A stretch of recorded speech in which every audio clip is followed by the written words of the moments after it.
ಯಾಕಪ್ಪ ಗಣೇಶ, ಏನಾಯ್ತು? ಬರೀ ಸುಳ್ಳು. ಅಪ್ಪ ಅಮ್ಮನಿಗೆ ಬೇಡವಾಗಿ ತೊಟ್ಟಿಲ್ ಬಿದ್ದ ಮಕ್ಕಳು ಕೂಡ ಅಪ್ಪ ಅಮ್ಮ ಅಂತ ಕರೆಯೋಕೆ ಯಾರು ಸಿಗ್ತಾರೆ, ಅದರಿಂದಾದ್ರೂ ನಾವು ಅನಾಥರನ್ನ ಪಟ್ಟಣ ಕಳ್ಕೋಬಹುದು ಅಂತ ಕಾಯ್ತಾ ಇರ್ತಾರೆ. ಅಂಥದ್ರಲ್ಲಿ ಅಪ್ಪ ಅಮ್ಮ ಇದ್ರೂ ಕೂಡ ನಾನ್ ಅನಾಥೆ ಅಂತ ಹೇಳ್ಕೊಂಡಿದ್ಯಲ್ಲ, ನೀನು ಒಂದ್ ಹೆಣ್ಣ. ಸಂಬಂಧದ ವಿಷಯ ಬಂದಾಗ ಹೆಣ್ಣನ ಸತ್ಯಕ್ಕೆ ಗಂಡನ ನಂಬಿಕೆಗೋಲಿಸ್ತಾರೆ. ಹೆಣ್ಣಾಗಿರೋ ನೀನು ಸತ್ಯಕ್ಕೆ ತರ್ಪಣ ಬಿಟ್ಟು ತಬ್ಲಿ ಅಂತ ಹೇಳ್ಕೊಳಕ್ ನಿಂಗೆ ನಾಚಿಕೆ ಆಗ್ಲಿಲ್ಲ? ಎಲ್ಲಾ ಮಕ್ಕಳು ಅಪ್ಪ ಅಮ್ಮನ ಋಣ ತೀರ್ಸೋದಿಕ್ಕೆ ಒಂದೇ ಒಂದು ಅವಕಾಶಕ್ಕೋಸ್ಕರ ಕಾಯ್ತಾ ಇರ್ತಾರೆ. ಆದ್ರೆ ನೀನು ಆ ಅವಕಾಶಕ್ಕೋಸ್ಕರ ಕಾಯ್ದೆ ಅನಾಥೆನ ಪಟ್ಟ ಕಟ್ಕೊಂಡ್ ಬಂದಿದ್ಯಲ್ಲ, ನಿನಗೆ ಅವ್ರ ಮೇಲೆ ಗೌರವ ಇಲ್ವೋ ಅಥವಾ ಅವ್ರಿಗೆ ನಿನ್ ಮೇಲೆ ಪ್ರೀತಿ ಇಲ್ವೋ? ಅದೆರಡಕ್ಕಿಂತ ಹೆಚ್ಚಾಗೆ ನಂಗ್ ನಿನ್ ಮೇಲೆ ಪ್ರೀತಿ ತುಂಬಿಕೊಂಡಿದೆ. ತಮ್ಮ ತಂಗಿಗೋಸ್ಕರ, ಅವ್ರ ಭವಿಷ್ಯಕ್ಕೋಸ್ಕರ ತಾನೆ. ಹಾಗೆ ನಾನು ಎಲ್ರನ್ನೂ ಮರ್ತಿದ್ದು ನನ್ ಪ್ರೀತಿ ಪಡೆಯಕ್ಕೆ, ನಿನ್ ಜೊತೆ ಜೀವನ ಪೂರ್ತಿ ಇರಕ್ಕೆ. ಏಯ್, ಪ್ರೀತಿ ಅಂತೆ ಪ್ರೀತಿ. ನನ್ ಯೋಗ್ಯತೆ ಏನು, ನಿಮ್ ತಂದೆಯವ್ರ ಯೋಗ್ಯತೆ ಏನು? ಜಾತಿ ಅಂತಸ್ತು ಐಶ್ವರ್ಯ ಹುಡ್ಕೊಂಡು ಹೋದ್ರೆ ಸಿಗೋದು ಪ್ರೀತಿ ಅಲ್ಲ, ಬರೀ ವ್ಯಕ್ತಿ. ಸರ್ಕಾರ ನಮ್ ತಂದೆ ಕೆಲಸ ಕೊಟ್ಟಿದೆ, ಆದ್ರೆ ನೀನ್ ಇಲ್ಲಿ ಕೆಲವ್ರು ಕೆಲಸ ಕೊಟ್ಟಿದ್ಯಾ. ಅವರಲ್ಲಿರೋದು ಅಧಿಕಾರ, ನಿನ್ನಲ್ಲಿರೋದು ಆತ್ಮೀಯತೆ. ಜನ ಅವ್ರನ್ನ ನೋಡಿದ್ರೆ ಹೆದರ್ತಾರೆ, ನಿನ್ನನ್ನ ಗೌರವಿಸ್ತಾರೆ. ಒಂದ್ ಹುಡುಗಿ ಒಬ್ಬನ್ ಪ್ರೀತಿಸೋಕೆ ಇದಕ್ಕಿಂತ ಬೇರೆ ಕಾರಣ ಬೇಕಾಗಿಲ್ಲ. ಅಷ್ಟೇ ಅಲ್ಲ, ನಾನು ಪ್ರೀತಿಸ್ತಾ ಇರೋದು ಈಗ್ಲಿಂದಲ್ಲ, ಮಂಡ್ಯದಲ್ಲಿ ನಿನ್ನ ನೋಡ್ದಾಗಿಂದ. ಊರ್ ಬಿಟ್ಟು ಊರ್ಗ್ ಬಂದು ದೇಶ ಬದಲಾಯಿಸ್ಕೊಂಡು ಗಣೇಶ ಅಂತ ಹೆಸರಿಟ್ಕೊಂಡ್ ಮಾತ್ರಕ್ಕೆ ನಿನ್ ವ್ಯಕ್ತಿತ್ವ ಬದಲಾಗಲ್ಲ. ಈ ಪಾರ್ವತಿಗೆ ನೀನ್ ಯಾವತ್ತಿದ್ರೂ ಈಶ್ವರ.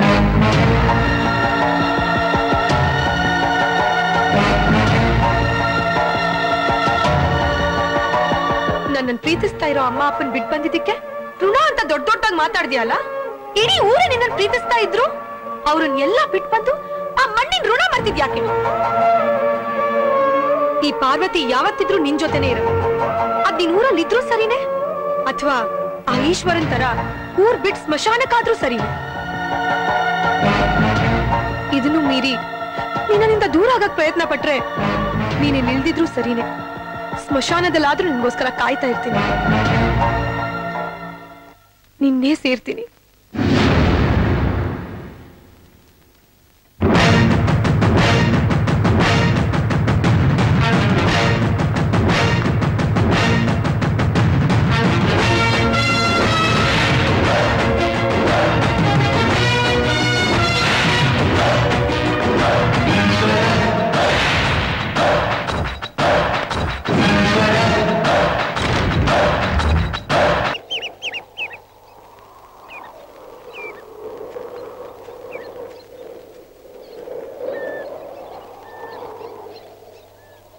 ಪಾರು,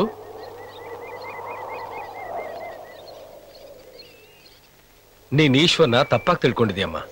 ಅವನ್ ಸುಳ್ಳು ಹೇಳಿರೋದ್ರಲ್ಲಿ ಅವನದೇನೂ ಸ್ವಾರ್ಥ ಇಲ್ಲ, ಬದಲಾಗಿ ಊರಿನ ಪ್ರಾಣನೇ ಇದೆ.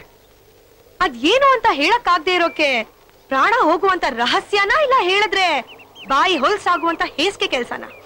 ತಪ್ಪಮ್ಮ. ಅವನು ನಾಯಿನ್ ಕೂಡ ಹೇಸಿಗೆ ತಿನ್ನಕ್ ಬಿಟ್ಟವನಲ್ಲ, ಅಂಥದ್ರಲ್ಲಿ ಅವನ ಕೆಲಸ ಮಾಡ್ತಾನ. ಪೂಜೆ ಮಾಡಿ ನೈವೇದ್ಯ ಇಟ್ಟ ಮೇಲೂ ವರ ಕೊಡಕ್ಕೂ ಯೋಚನೆ ಮಾಡಬಹುದು ಆ ದೇವ್ರು. ಆದ್ರೆ ತನ್ನ ಊರಿನ ಜನಕ್ಕೋಸ್ಕರ ಹಿಂದೆ ಮುಂದೆ ನೋಡದೆ ಪ್ರಾಣ ಕೊಡಕ್ಕೂ ಸಿದ್ಧವಾಗಿರೋ ನಮ್ಮ ಈಶ್ವರ.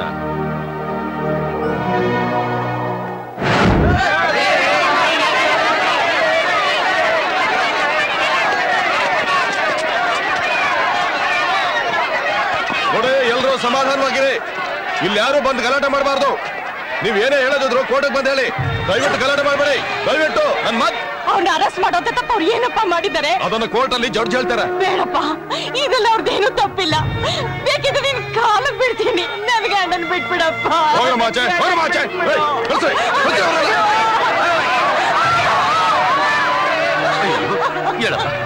ಹೇಳು. ಅಯ್ಯೋ ದೇವ್ರೆ, ನಮ್ಮನ್ನ ಯಾರಾದ್ರೂ ಕಾಪಾಡ್ರಪ್ಪ. ಈ ಊರಲ್ಲಿ ಈಶ್ವರನ್ ಬಿಟ್ರೆ ನಮ್ಮನ್ನ ಯಾರವ ಕಾಪಾಡೋರಿದ್ದಾರೆ. ಅಪ್ಪ ಈಶ್ವರ, ಎಲ್ಲಿದ್ಯಪ್ಪ? ಎಲ್ಲಿದ್ಯೋ ನನ್ ತಂದೆ? ಎಲ್ಲಿದ್ಯೋ?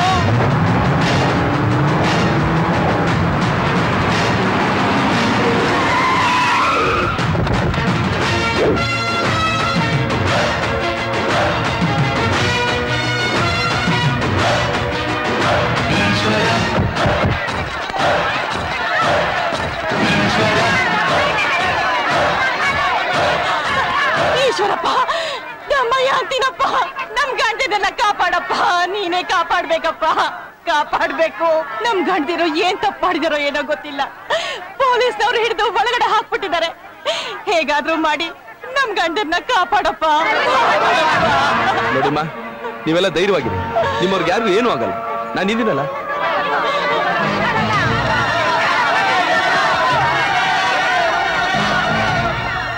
ಮಿಸ್ಟರ್, ಒಳಗ್ ಬರಕ್ ಮುಂಚೆ ಪರ್ಮಿಷನ್ ಕೇಳ್ಬೇಕಂತ ಗೊತ್ತಿಲ್ವಾ? ಭೂಮಿ ಮೇಲೆ ಬರೋದಕ್ಕೆ ಯಾರ್ ಪರ್ಮಿಷನ್ ತಗೊಳಲ್ಲ ಅಂತಂದ್ಮೇಲೆ ಸೇವೆ ಮಾಡೋದಕ್ಕೆ ಸರ್ಕಾರ ಸಂಬಳ ಕೊಟ್ಟಿಟ್ಟಿರೋ ನಿಮ್ಮಂತ ಸೇವಕರನ್ನ ನೋಡೋದಕ್ಕೆ ಯಾವ ದೊಣ್ಣೆ ನಾಯಕನ ಅಪ್ಪಣೆನೂ ಬೇಕಾಗಿಲ್ಲ.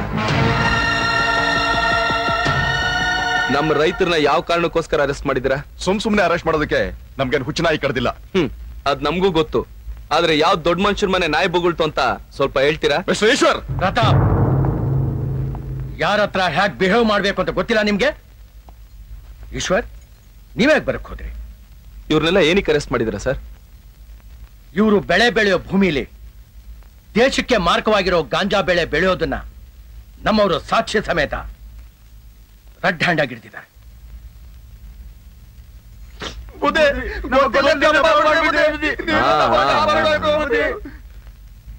ನಾಗರಾಜ, ನೀನ್ ಬ್ಯಾಂಕಲ್ಲಿ 60,000 ರೂಪಾಯಿ ಸಾಲ ತಗೊಂಡಿದ್ದಲ್ಲ, ತೀರಿಸ್ತೀಯಾ? ಇನ್ನೂ ಇಲ್ಲ ಬುದ್ಧಿ.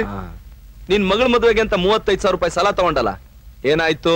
ಇನ್ನು ಬಡ್ಡಿ ಕಟ್ತಾ ಇದೀನಿ ಬುದ್ಧಿ. ಓಹೋ, ನಿನ್ ಮಗ ಕಾಲೇಜಲ್ಲಿ ಓದ್ತಾ ಇದ್ದಾನಲ್ಲ, ಫೀಸ್ ಕಟ್ಟಿದ್ಯಾ? ಏನು ಕಟ್ಟಿಲ್ಲ ಅಣ್ಣ. ಸರ್, ಇವತ್ತು ಮಾರ್ಕೆಟ್ ಅಲ್ಲಿ 1 ಕೆಜಿ ಗಾಂಜಾಗೆ 10,000 ರೂಪಾಯಿ ಬೆಲೆ ಇದೆ. ನೀವು ಸೀಸ್ ಮಾಡಿರೋ 20 ಎಕರೆ ಜಮೀನಲ್ಲಿ ಕನಿಷ್ಠ ಪಕ್ಷ ಅಂದ್ರೂ 20,000 ಕೆಜಿ ಗಾಂಜಾ ಬೆಳಿಬಹುದು. 20,000 ಕೆಜಿ ಗಾಂಜಾಗೆ 10,000 ಕೋಟಿ ರೂಪಾಯಿ ಅಷ್ಟು ಬೆಲೆ ಬಾಳುತ್ತೆ ಅಂತ ಇವರು ಗೊತ್ತಿದ್ದಿದ್ರೆ ಇವರೆಲ್ಲ ಸಾಲ್ಗಾರೇ ಆಗ್ತಾ ಇರಲಿಲ್ಲ ಸರ್.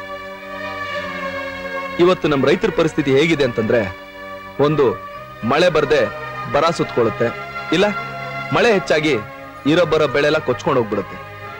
ಅಂತದ್ರಲ್ಲಿ ಜೀವನಕ್ಕೊಂದು ದಾರಿ ಆಗ್ಲಿ ಅಂತ ಯಾರ್ದೋ ಮಾತು ಕೇಳ್ಕೊಂಡು ದುಡ್ಡಿನಾಸೆಗೆ ಈ ತರದೊಂದು ಕೆಲಸ ಮಾಡಿದ್ದಾರೆ.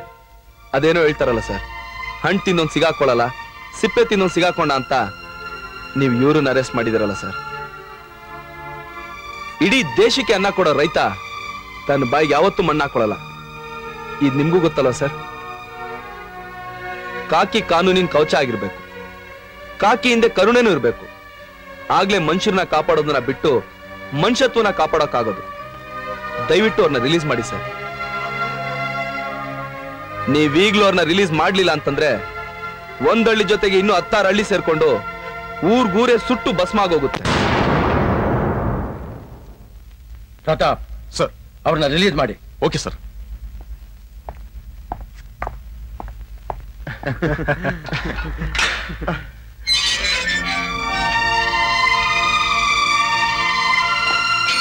ಲಾಕಪ್ ಬಾಗ್ಲು ತೆಗ್ದೇ ಇರ್ಲಿ. ಇದಕ್ಕೆ ಕಾರಣ ಆದವ್ರನ್ನ ನಾನೇ ಸಾಕ್ಷಿ ಸಮೇತ ಕಳಿಸ್ಕೊಡ್ತೀನಿ. ನೀವ? ಈ ಈಶ್ವರ್ ಖಾದಿ ಧರಿಸಲ್ಲ, ಆದ್ರೂ ಸೇವೆ ಮಾಡ್ತಾನೆ. ಕಾಕಿ ಹಾಕಲ್ಲ, ಆದ್ರೂ ಕಾನೂನು ಕಾಯ್ತಾನೆ.